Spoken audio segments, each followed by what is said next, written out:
नमस्कार, आप देख रहे हैं संडे स्पेशल। मैं हूं दीप्ति शाही सिंह। उत्तर प्रदेश में 22 जनवरी के बाद से ही एक बड़ा बदलाव देखने को मिल रहा है। अयोध्या में रामलला की प्राण प्रतिष्ठा के बाद से ही दुनिया भर के जो राम भक्त हैं वो वहां पर पहुंच रहे हैं और ऐसा अनुमान लगाया जा रहा है कि हर रोज लगभग 4 से 5 लाख जो राम भक्त हैं वो अयोध्या पहुंच रहे हैं। और शायद इसी वजह से उत्तर प्रदेश के मुख्यमंत्री योगी आदित्यनाथ ने सदन में एक बड़ा बयान भी दिया है। उन्होंने साफ तौर पर कहा है कि पांडवों ने तो 5 गांव मांगे थे, हम तो सिर्फ 3 गांव मांग रहे हैं। और ये वो 3 गांव हैं जो आने वाले समय में उत्तर प्रदेश की अर्थव्यवस्था को भी बदलने वाले हैं। आज के संडे स्पेशल में अगले आधे घंटे हम आपको बताएंगे कि इन 3 गांवों में मथुरा क्यों महत्वपूर्ण है और मथुरा में श्री कृष्ण जन्मभूमि से जुड़ा हुआ जो विवाद है वो क्या है, और साथ ही आने वाले समय में किस तरह की जो हलचल है वो मथुरा में देखने को मिलेगी। यशोमती मैया से बोले नंद लाला, राधा क्यों गोरी मैं क्यों राधे राधे।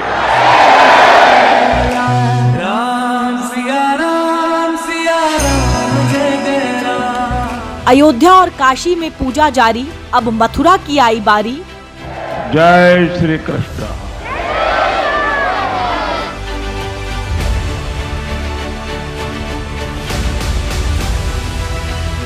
भगवान कृष्ण ने तो पहले कहा, जब वो समझौता कराने के लिए गए थे, महाभारत का युद्ध टालने के लिए गए थे कि देना हो तो आधा दो, लेकिन इसमें भी यदि बाधा है तो दे दो केवल 5 ग्राम, लेकिन वो 5 गांव।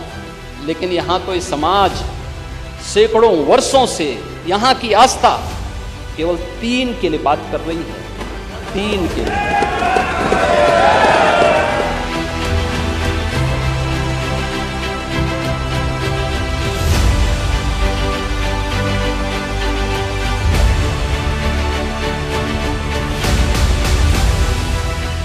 कृष्ण जन्मभूमि शाही ईदगाह विवाद पर कोर्ट ने एक तरफ जहां हिंदू पक्ष की याचिका स्वीकार कर ली थी, वहीं योगी आदित्यनाथ ने भी विधानसभा में विपक्ष पर तीखा तंज कसते हुए कहा कि अब कृष्ण कन्हैया मानने वाले नहीं।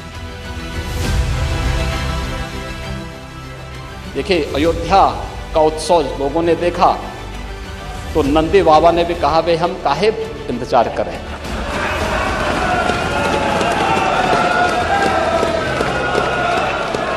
उन्होंने भी इंतजार किए बगैर रात्रि में बैरिकेड तोड़वा डाले और हमारे कृष्ण कन्हैया कहां मानने वाले हैं। इतना ही नहीं, सीएम योगी ने विपक्ष पर निशाना साधते हुए कहा कि वोट बैंक की वजह से ये विवाद खड़ा कर दिया गया। विदेशी आक्रांताओं ने केवल इस देश के अंदर धन दौलत ही नहीं लूटा था, इस देश की आस्था को भी रौंदने का काम किया था। दुर्भाग्य है, आजादी के बाद उन विदेशी आक्रांताओं को महिमामंडित करने के कुछ प्रयास हुए अपने वोट बैंक के लिए, अपने वोट बैंक के लिए। भारत का हर नागरिक, मुझे बहुत अच्छा लगा, मैंने एक दिन सुप्रीम कोर्ट की एक अधिवक्ता, संभवतः मैं उसका नाम जान नहीं पा रहा हूं, लेकिन कुछ संभवतः कोई सुबई खान है, उन्होंने उनका एक वक्तव्य मैं सुन रहा था, बहुत अच्छा वक्तव्य बना। उन्होंने कहा, देखिए हम सब सनातन धर्मावलंबी हैं, हाँ मेरा मजहब इस्लाम हो सकता है, वो मेरी उपासना विधि है, मेरा मजहब है, लेकिन जन्म से हम सनातनी भारतीय। सीएम योगी के तीखे तंजों के बाद जब विपक्षी नेता विधानसभा से बाहर निकले तो उन्होंने मीडिया से क्या कहा, ये भी सुन लेते हैं। अगर कुछ सिटीज के नाम मुख्यमंत्री ले रहे हैं तो वो उनका पॉलिटिकल एजेंडा है। 2024 में वो जानते हैं कि वोट की राजनीति करनी है। समाजवादी सिद्धांत से बेहतर कोई सिद्धांत नहीं है, और जिस समय समाज में गैर बराबरी खत्म हो जाएगी, जातियों का भेदभाव खत्म हो जाएगा, ऊंच नीच खत्म हो जाएगी, उसी दिन समाजवाद और राम राज का रास्ता खुल जाएगा। राजनीति में हर बयान, हर संकेत का अपना मतलब होता है, साथ ही साथ समय का भी बड़ा खेल होता है। किस समय क्या कहा जा रहा है और कहां कहा जा रहा है, इसकी अहमियत ही राजनीतिक मंसूबों का पता देती है। दरअसल अयोध्या में 500 साल के इंतजार के बाद जब राम मंदिर निर्माण हुआ तो उसके साथ साथ काशी में ज्ञानवापी परिसर और मथुरा में श्री कृष्ण जन्मभूमि का मामला भी कोर्ट में चल रहा है। ज्ञानवापी और मथुरा के मामले का हल भी कोर्ट से ही निकलेगा, जैसा अयोध्या से निकला है। लेकिन ये जानना भी जरूरी है कि कोर्ट में ये दोनों मामले अभी कहां तक पहुंचे हैं। पहले मथुरा का जिक्र जरूरी है। पूरे मामले में सबसे ताजा अपडेट एक आरटीआई पर एएसआई का जवाब है। एक आरटीआई के जवाब में एएसआई ने कहा है कि मुगल शासक औरंगजेब ने मथुरा में केशव मंदिर तोड़कर मस्जिद बनवाई थी। एएसआई ने जवाब में अंग्रेज शासन के 1920 के गजट का हवाला देते हुए कहा कि कटरा केशव देव मंदिर औरंगजेब ने तुड़वा दिया था। 1920 में छपे इस गजट में यूपी के अलग अलग जगहों के 39 स्मारकों की लिस्ट उपलब्ध कराई गई थी। गजट में दिए इस लिस्ट में 37वें नंबर पर कटरा केशव देव भूमि पर श्री कृष्ण भूमि का उल्लेख है। गजट में लिखा गया है कि कटरा टीले पर पहले केशव मंदिर था, उसे ध्वस्त कर उस जगह का इस्तेमाल मस्जिद के लिए किया गया। मामला अभी कोर्ट में है और सुप्रीम कोर्ट ने मामले में 29 जनवरी को एक आदेश दिया है, जिसे जानना भी बेहद जरूरी है। 16 जनवरी 2024 को सुप्रीम कोर्ट ने शाही ईदगाह मस्जिद परिसर में एएसआई सर्वे कराने के आदेश पर रोक लगाई। 14 दिसंबर 2023 को इलाहाबाद हाई कोर्ट ने एएसआई सर्वे कराने का आदेश दिया था। सुप्रीम कोर्ट ने इस केस से संबंधित कई याचिकाओं पर सुनवाई स्थगित कर दी है। जस्टिस संजीव खन्ना की अध्यक्षता वाली पीठ ने अप्रैल 2024 में इसे दोबारा लिस्ट करने को कहा। कोर्ट ने सभी पक्षों की दलील पूरी होने के लिए दिया है अप्रैल तक का समय। हाल ही में वाराणसी की एक कोर्ट ने ज्ञानवापी मस्जिद के व्यास तहखाने में हिंदू पक्ष को पूजा का अधिकार दे दिया है, जिसके बाद जिलाधिकारी ने आदेश आने के कुछ घंटे बाद ही रात में पूजा शुरू करा दिया, जिसके बाद सरकार अब मथुरा के विकास और आस्था को लेकर भी अग्रसर हो रही है। विधानसभा के अंदर योगी आदित्यनाथ ने आरोप लगाया कि अयोध्या, काशी और मथुरा के विकास को जानबूझकर रोका गया। उन्होंने कहा कि कौन सी मंशा थी कि अयोध्या का विकास ही अवरुद्ध कर दो, काशी का विकास ही अवरुद्ध कर दो और मथुरा वृंदावन के विकास को ही अवरुद्ध कर दो। उन्होंने कहा ये तो मुद्दा नियत का है, हमारी आस्था, नीति और नियत भी स्पष्ट थी। हम मानते हैं मंदिर का विवाद न्यायालय में था,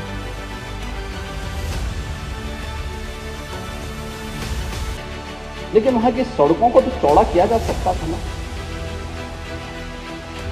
वहां के घाटों का पुनरुद्धार किया जा सकता था, अयोध्या वासियों को बिजली की आपूर्ति की जा सकती थी, वहां स्वच्छता की व्यवस्था की जा सकती थी, वहां स्वास्थ्य की बेहतर सुविधाएं दी जा सकती थी, वहां एयरपोर्ट बनाया जा सकता था। विकास के इन कार्यों को किस मंशा के साथ रोका गया था? कौन सी मंशा थी कि अयोध्या का विकास ही अवरुद्ध कर दो, काशी का विकास ही अवरुद्ध कर दो, मथुरा वृंदावन के विकास को ही अवरुद्ध कर दो? महोदय, ये तो मुद्दा नियत का है।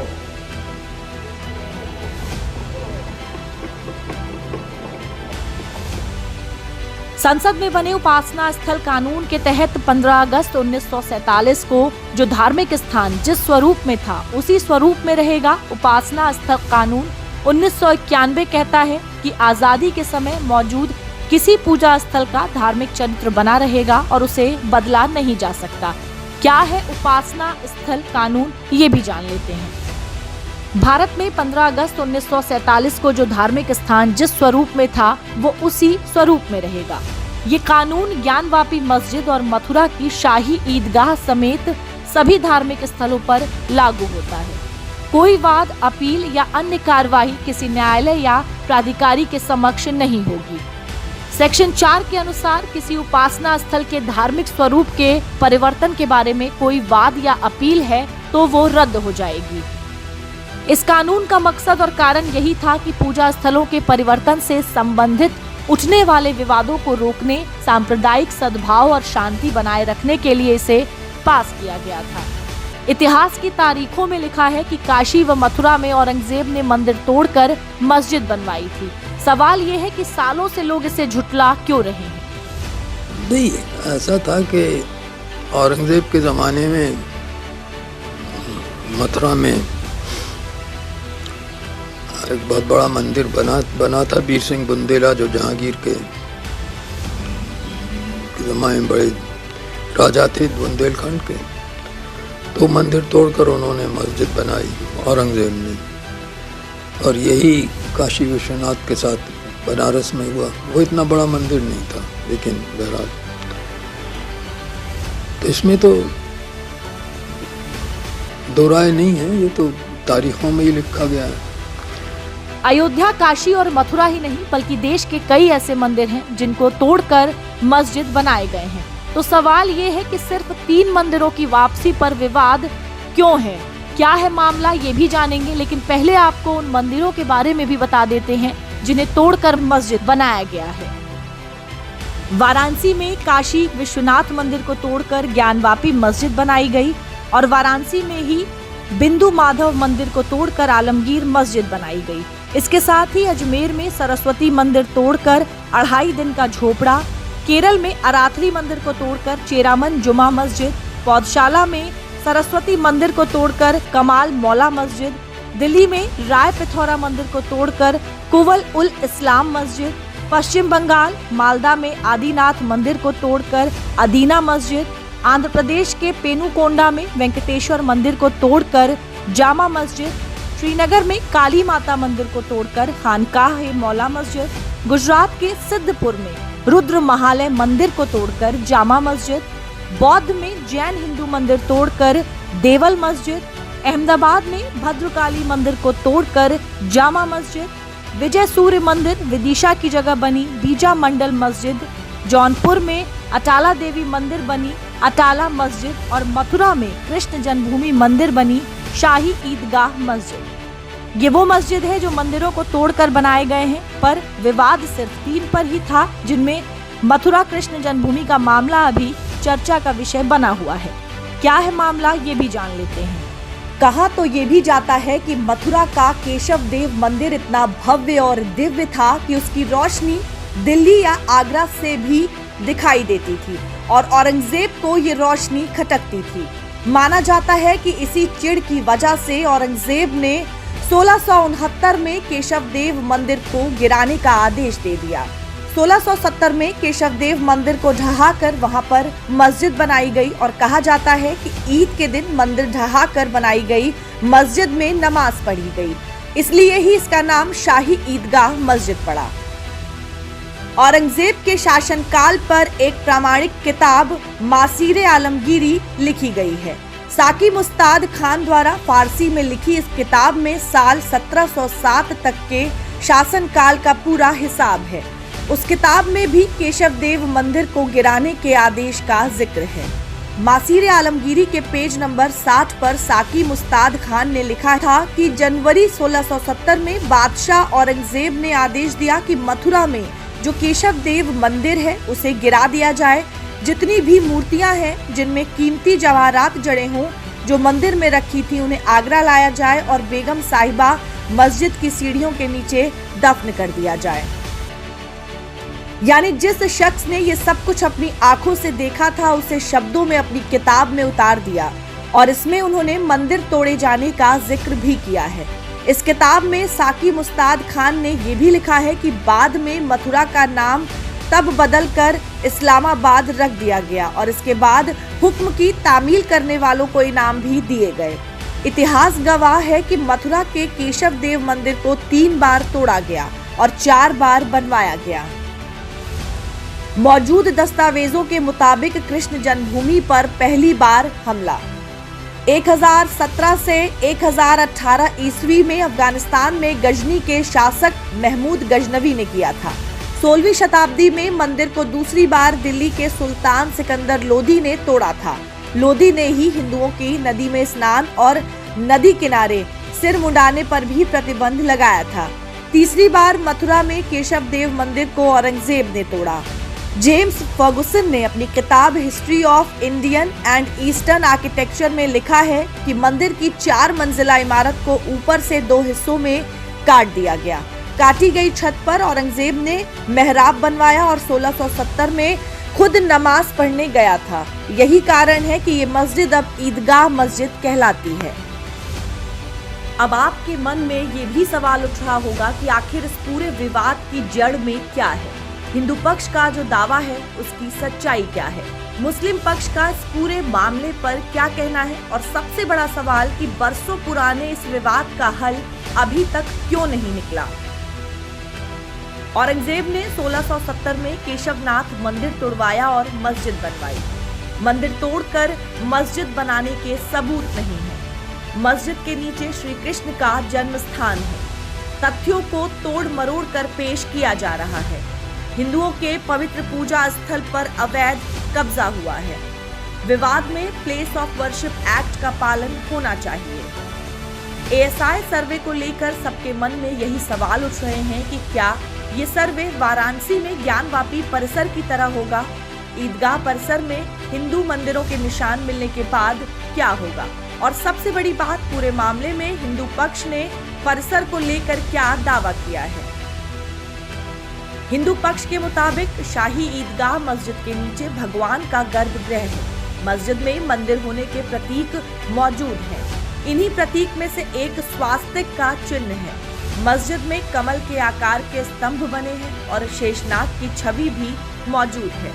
इसके अलावा शाही ईदगाह में हिंदू स्थापत्य कला के सबूत भी मौजूद होने के दावे किए गए हैं। हिंदू पक्ष के जो दावे हैं उनकी सच्चाई तो एएसआई सर्वे के बाद ही पता चलेगी, लेकिन हिंदू पक्ष इसे अपनी बड़ी जीत मान रहा है। तो वहीं अब पूरे मामले में राजनीति भी गर्माती नजर आ रही है। उसका सैंक्टिटी क्या है जब कोर्ट ने इसको एग्रीमेंट को कबूल कर लिया और आज आकर अब इशू खोलते हैं कितने 55 साल के बाद। अब अफसोस की बात है, ये इसी मसले में ट्रायल कोर्ट में केस चल रहा था। हाई कोर्ट की कोई पार्टी गई जो उससे ताल्लुक नहीं था, खैर गए तो हाई कोर्ट ने कहा कि अब हम इसको सुनेंगे।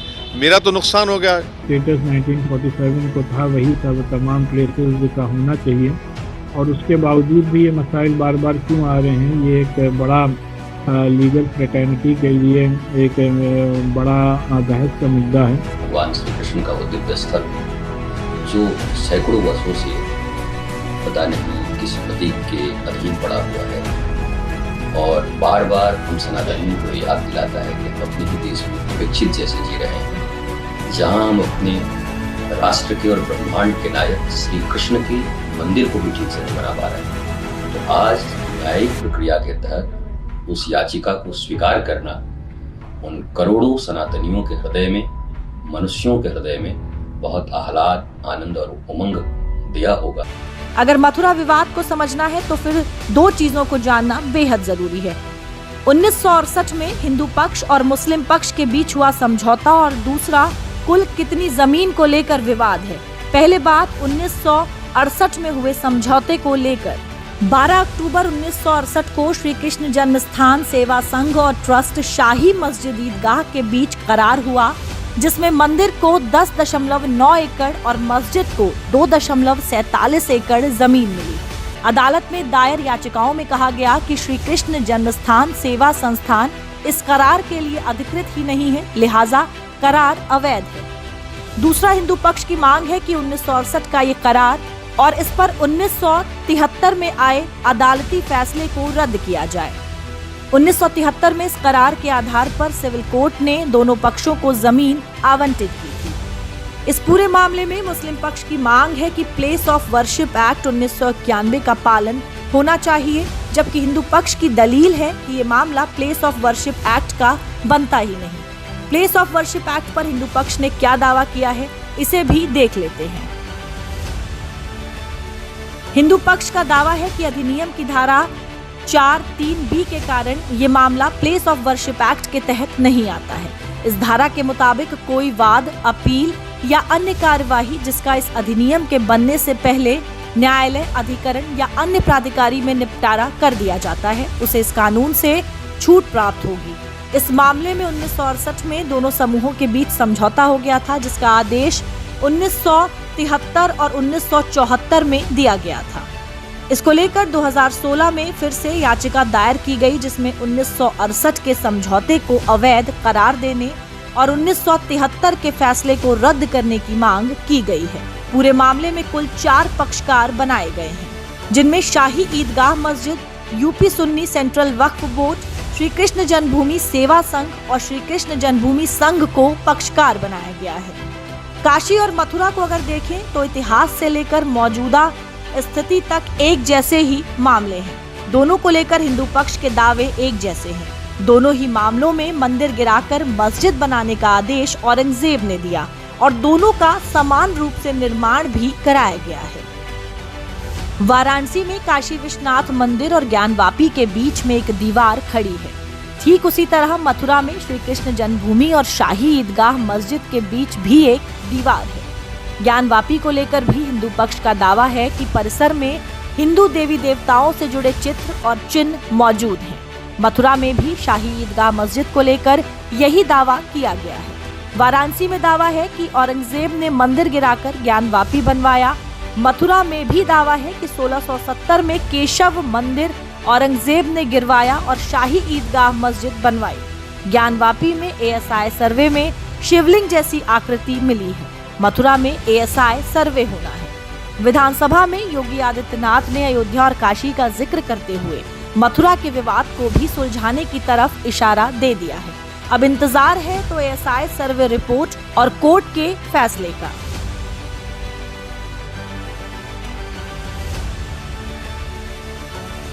वृंदावन सो वन नहीं, नंदगांव सा गांव, बंसी वट सो वट नहीं, कृष्ण नाम सो गांव। अर्थात वृंदावन जैसा पवित्र वन कहीं और नहीं है, नंदगांव जैसा पवित्र गांव नहीं है, यहाँ के वंशी वट जैसा वट नहीं है और कृष्ण के नाम जैसा कल्याणकारी नाम नहीं है। यदा यदा हि धर्मस्य ग्लानिर्भवति भारत अभिधानम् अधर्मस्य तदात्मानं सृजाम्यहम् परित्राणाय साधूनां विनाशाय च दुष्कृतां धर्म संस्थापनार्थाय संभवामि युगे युगे।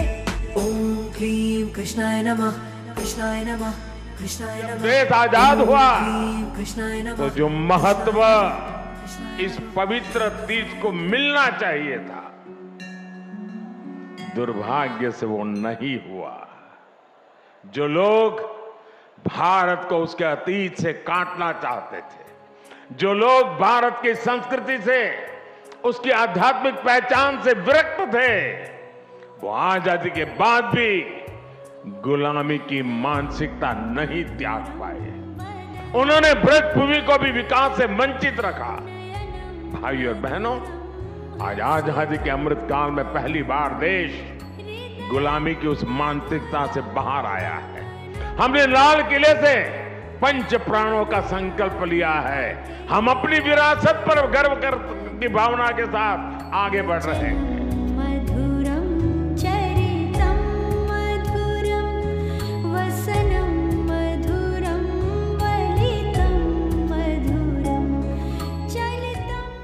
आज काशी में विश्वनाथ धाम भव्य रूप में हमारे सामने है।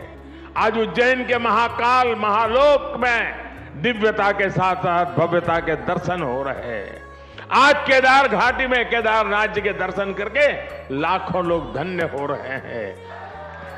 मथुरा और ब्रज भी विकास की दौड़ में अब पीछे नहीं रहेंगे। वो दिन दूर नहीं जब ब्रज क्षेत्र में भी भगवान के दर्शन और भी दिव्यता के साथ होंगे। मधुरम पीतम मधुरम भुक्तम मधुरम सुखम मधुरम। आज के संडे स्पेशल में मेरे साथ बस इतना ही। देश और दुनिया की खबरों के लिए आप देखते रहिए दूरदर्शन उत्तर प्रदेश।